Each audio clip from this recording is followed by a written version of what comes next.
snack, I want to talk about 2 ways that you can help either upregulate your nervous system or downregulate your nervous system. A lot of times when we think about the nervous system, we're always talking about it in regard to downregulating, parasympathetic.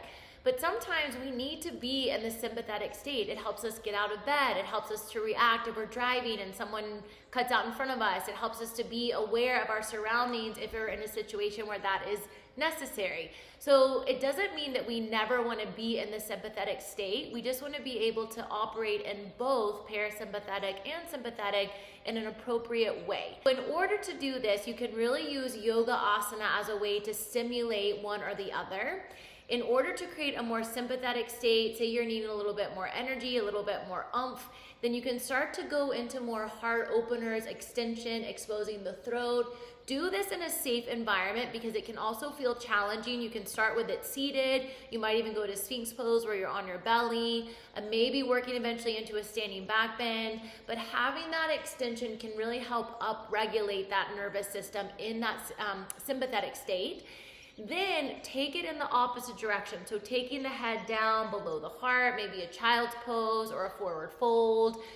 Anything that's gonna help create more of a sense of safety. And most of the time, again, not a cookie cutter type of pose, but more so than not, when the head is closer towards the earth, it can create a sense of safety, privacy. So it helps to create more of that sense of rest where our body doesn't feel like it has to be on guard. When you do these in a safe environment, that is a key thing, you're helping create almost like this savings account so that when you go out into the world and you're actually experiencing these types of situations that are either upregulating the nervous system and you're feeling challenged, or you're feeling a sense of the fight, flight, or freeze response, whatever that might be, your body is used to having already been like that in a yoga pose, so that you're noting how, okay, what can I do to regulate my breath? What can I do to stay connected to my body versus trying to leave or feel that sense of disassociation to more maybe of an extreme response.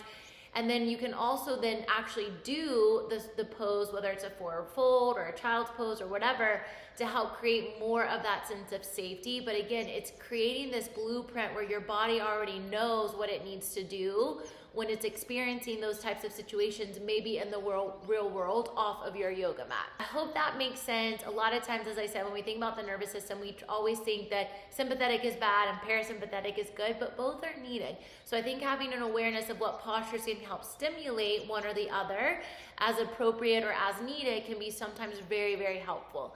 If you have any questions about that, please reach out, and I'll see you next time.